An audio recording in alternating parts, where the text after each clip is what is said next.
Good morning, dear students. How are you all? I hope you are fine and you are doing your studies well on time at your homes. So we have already discussed yesterday about the picture composition. I have shown you 3 to 4 pictures and I have explained what you have to write and how you have to write in the form of paragraph by looking at those pictures. So whatever things you just see in the picture, you just need to write in the paragraph form. So that is known as picture composition. So 3 examples we have already done. I will be providing you some more worksheets based on them. But then today I don't want to take any new topics since we are finished with the syllabus of May. So I don't want anything new to be taken up, but just whatever days are there in the month of May, I'll just keep on revising the topics that we have done in the month of May. So if you remember, we have started with our first topic of May, that is nouns. So we are here today again with the revision of nouns, since as grammar itself is a challenging task for all of us. So I just want, so reader, so you can just simply learn the question answers and the word meanings that I have given you. Paragraph writing you can frame from yourself. So reading comprehension, one more is there, that is passage is given, answered passages there, and you need to find out the answers from that. That is also easy, though it needs practice, but then we will be doing that also. I will be sending you worksheets based on that so that you can practice, and then I will provide you the answer key to discuss also.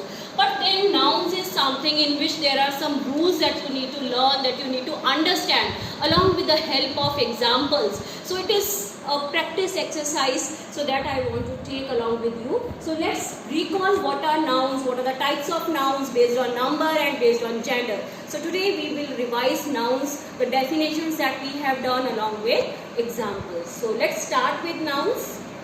With the meaning of nouns that we have done before. Nouns. Nouns, as the name suggests, is used for names. Names of persons, place, things and animals are known as nouns. Another name of noun is naming words. So we also call them what? Naming words, since they are names of persons, place, things and animals. So this is what noun is. Then we have types of nouns. We have already done it. So what are the various types of nouns? At first we have proper noun. So proper noun, if I talk of, proper noun is used for the names of special persons, places, things or animals. So we can call it special names. Proper nouns are what? Special names of persons, place, things and animals. Okay, for example, if I say, just see the example. Rashmi went to the mall. Rashmi went to the mall. Now just see, can you find any special name? If I talk of your name, if I talk of my name, your brother name, your mother name, your sister name, so all these are what?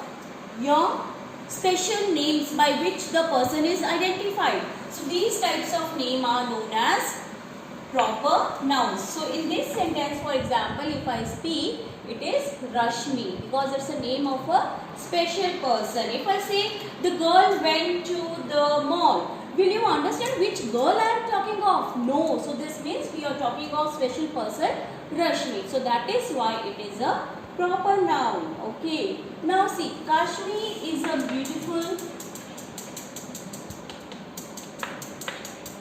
place. We all know that Kashmir is a beautiful place. Okay, so now Kashmir is what? Its name, its proper name. So it's a city, you can say a state, so it's a proper name. So if I say this is a beautiful place, can you recognize which place I am talking of? No. So it can be any place, so it's not proper. But if especially I talk of Kashmir only, so this means we are talking specially of Kashmir, which is a very beautiful place. That is why it is a proper noun. Next, coming to common noun. Common noun is just the journal names we take of persons, place, things and animals. So it is journal names. For example, if I say the boy is playing. Now see, in this boy.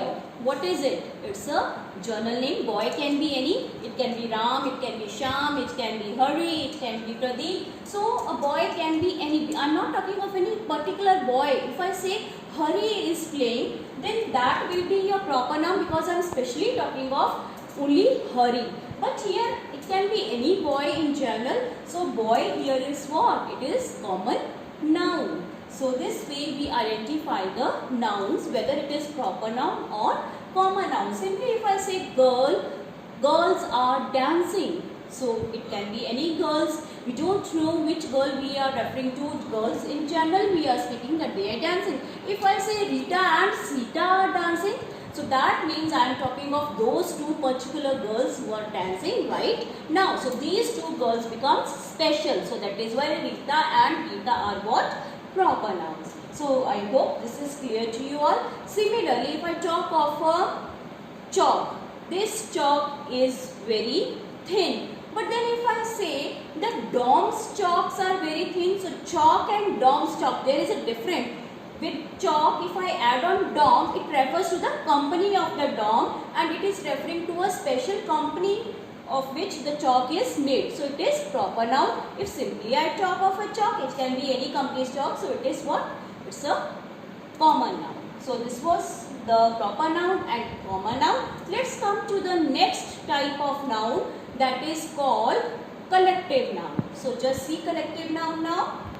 So what is a collective noun? Collective, as the name suggests, it refers to the collection.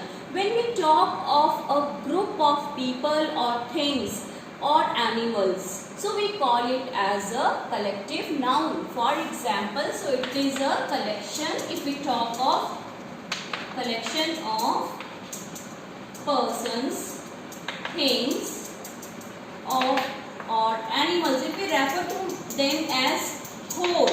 For example, if I say thing, if I take dash of flowers. So when we have many flowers together tied up, so I will not say that it is lily flower in my hand, we have rose flower in my hand, we have lotus flower in my hand, or we have marigold or sunflower. So if it is a collection of all the flowers, what can I say? I will say I have a bouquet of flowers. So together a bunch or a collection of that particular thing is known as collective noun. So now here bouquet is what? Collective noun. Similarly, army of soldiers. If I say that many soldiers are there who are working for a fight, so then these soldiers collectively are known as army of soldiers. Similarly, if I say class of students, when all the students are there together, then what do we call them? Class of students. Similarly, team of players, and we have not many list of collective nouns which are taken then as together, referred to as a collection. So let's see one more example. It is given in your book. For example, team won the match. Army is marching forward. Family lives in Mumbai. When we talk of all the members of the family, then we call it as a family. How many members are there in one family? Then together all those members are known as family. Then we have bunch of grapes. So when a collection of grapes is there in one bunch, we call it as a bunch of grapes. So all these are collective nouns. Army, team, bunch, bouquet. So these are what your collective nouns, referred to as a team as a whole. Okay, next we have your abstract noun. Now what is abstract noun? Abstract noun is the noun which you can only feel. You can't see it, you can't touch it. For example, if I talk of a chalk, you can see chalk, so it's not an abstract noun. If I talk of this book, it's not an abstract noun because you can see it, you can touch it. But if I talk of the nouns as honesty, bravery, love, kindness, can you see these things? Can you see these nouns? Can you touch these nouns? No. These can only be felt. So these nouns which can only be felt, they can't be seen or heard, are known as abstract nouns. So can only be felt. we can only feel them.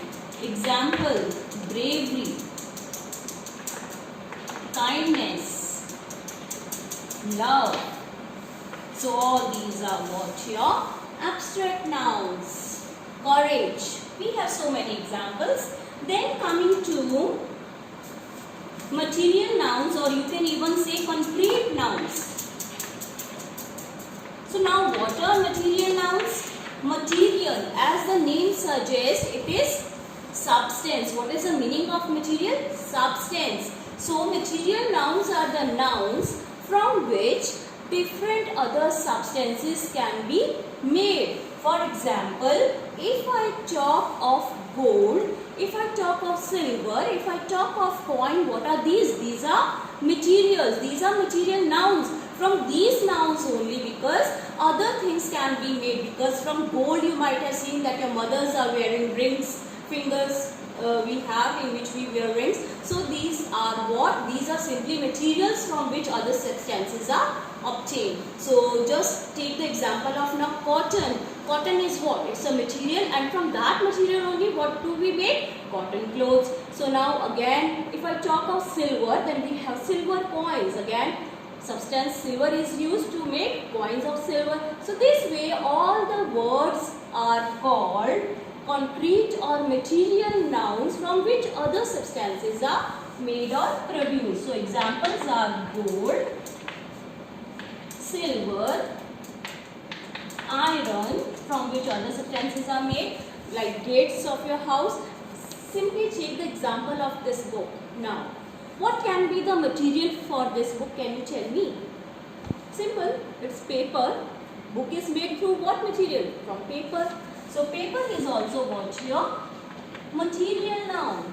So this way the words through which we prepare other things are known as material nouns. So this was something about the nouns and the types of nouns. So I hope this much is clear to you all, and rest of the things, that is, we have nouns based on gender also, in which we will be studying feminine gender, masculine gender, then we will be studying neuter gender, common gender, then we have nouns based on number, that is, we have done it before in my previous videos also. It is singular and plural. Then there are some rules how you can change singulars to plurals. So all this we have done, but then we will recall it one by one. Then apart from that, we also have collective noun, and we also have countables and uncountable nouns. So as the name suggests, what are countable nouns? Let's see countable nouns. Okay, so what are countable nouns? Countable, as the name suggests, the nouns or the words which we can count. For example, if I talk of this chalk, can I count it? How many chalks are there in a box? Even I can count, because it can be a box of 10 chalks, it can be a box of 5 chalks. So I can count, or even number of boxes I can count with how many boxes I have of chalks at my home. So that can be counted. Similarly, pencils, tables, chair, we can count all these things. But if I talk of uncountable nouns, then what are uncountable nouns?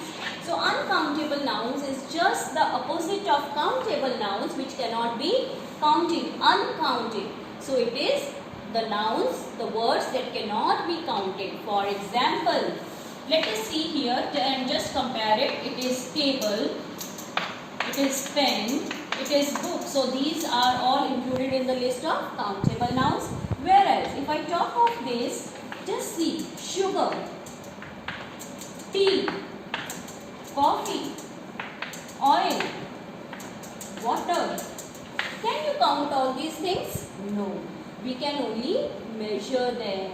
Sugar, tea, coffee, oil, water, these cannot be counted at all. Can you count the granules of sugar? No. Can you count oil? No. So this is what they are, uncountable nouns. Whereas we can easily count tables, pen, chairs.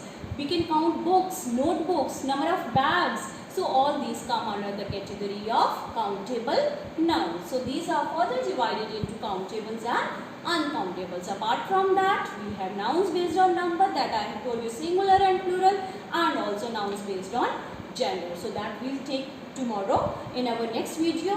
For today, I just want you to revise this, and I'll send one worksheet based on this, and you need to complete that worksheet. So let me also check how much you have listened to me and how much you have understood. So we have also done nouns in the 4th class, so it's nothing new for all of us. So just I want to recall how much you have learned in your previous class and how much you have learned from your new class. So let's have an assignment on that and just revise the rules. So thanks for watching. Stay safe, stay home.